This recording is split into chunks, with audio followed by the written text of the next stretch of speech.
pembajakan pesawat, penembakan massal,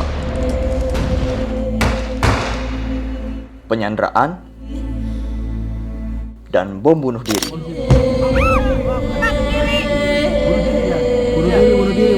Bunuh diri.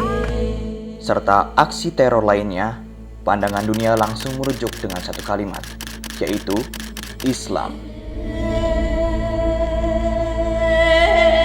Bahkan kata Islam sudah berdarah daging kepada persepsi masyarakat di dunia ini, dari sejak dulu hingga sekarang. Every Muslim is a terrorist. Dari setiap kejadian semua teror, mereka meyakini ini disebabkan oleh orang-orang Islam. Padahal perlu kita ketahui bahwa menurut data FBI, yang mayoritas paling banyak melakukan kekerasan ekstrim bukan Muslim, tapi orang kulit putih. Jadi penyebabnya apa sih yang membuat orang di seluruh dunia, terutama negara barat, menyebut teroris adalah Islam?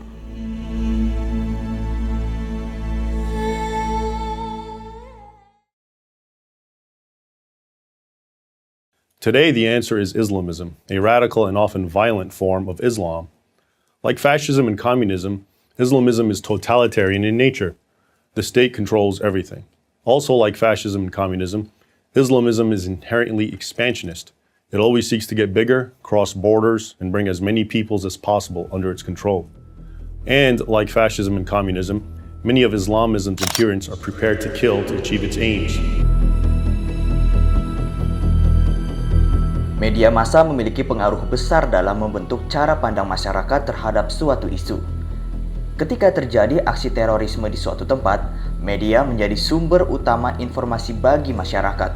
Namun, sayangnya dalam banyak kasus, media seringkali menyebutkan agama pelaku, terutama jika pelakunya mengaku beragama Islam atau membawa simbol-simbol Islam. This is the infamous flag of the Islamic State. I'm sure you've seen it by now. But did you know that this flag goes further back in history than our modern times? According to Islamic sources, accepted Islamic sources, this was actually Muhammad's flag. Bombs have continued to strike. Contohnya dalam pemberitaan aksi teror, media sering menyebutkan istilah seperti teroris Islam, jihadis, ataupun kelompok militan muslim.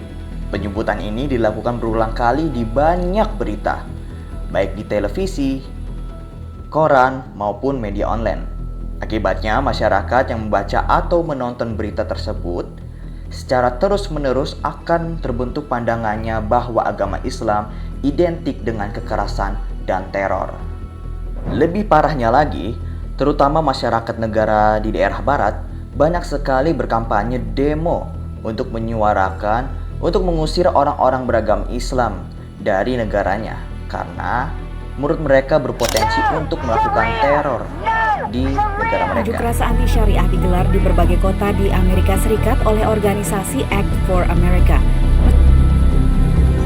Tidak hanya itu, bahkan saat pelaku teror bukan muslim, media cenderung tidak menyebutkan agamanya.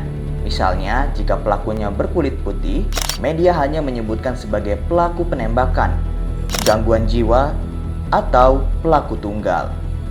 Ini menciptakan kesan bahwa kekerasan hanya terkait dengan Islam, padahal kenyataannya pelaku teror bisa berasal dari latar belakang manapun dan kekerasan tidak mewakili satu agama tertentu. Jadi dari fenomena di atas bisa diidentifikasi termasuk sebuah teori kultivasi dalam sebuah komunikasi massa. Jadi apa sih yang dimaksud dengan teori kultivasi?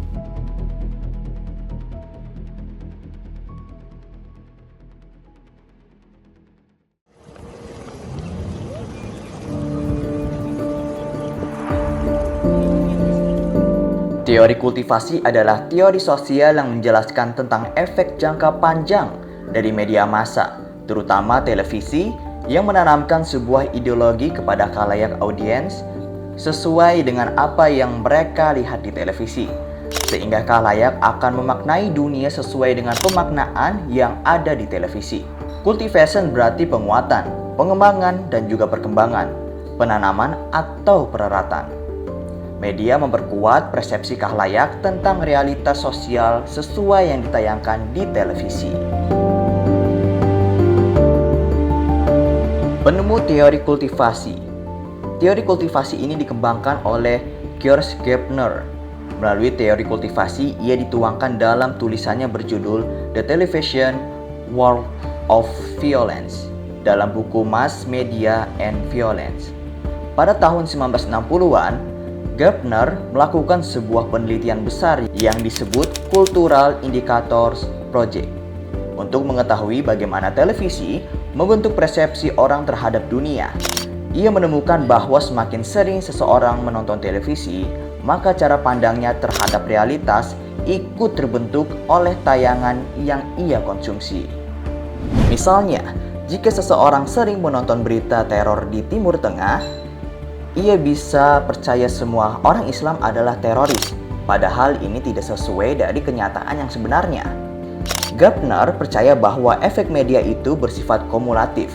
Artinya, dampaknya bukan langsung terasa, tapi terus bertumpuk dan membentuk pandangan sosial dan budaya kepada masyarakat.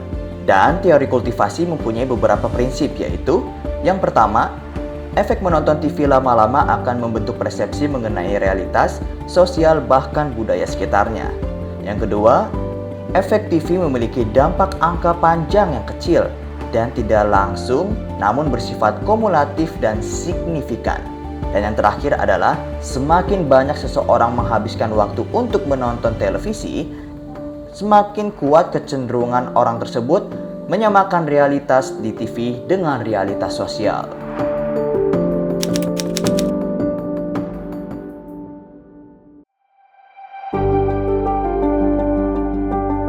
Kesimpulan teori kultivasi menunjukkan bahwa media massa, khususnya televisi, tidak langsung mempengaruhi individu secara cepat, tetapi membentuk persepsi masyarakat secara perlahan dan bertahap. George Gardner menegaskan bahwa semakin sering seseorang terpapar oleh tayangan media tertentu, terutama media berita, maka cara pandangannya terhadap realitas akan dipengaruhi oleh gambaran yang terus ditampilkan media tersebut. Efek media ini bersifat kumulatif dan sosial budaya, bukan sekedar psikologis individual. Artinya, media tidak hanya membentuk pendapat pribadi, tapi juga menciptakan cara pandang bersama di masyarakat. Karena itu, penting bagi kita untuk lebih kritis terhadap isi media yang kita konsumsi setiap hari.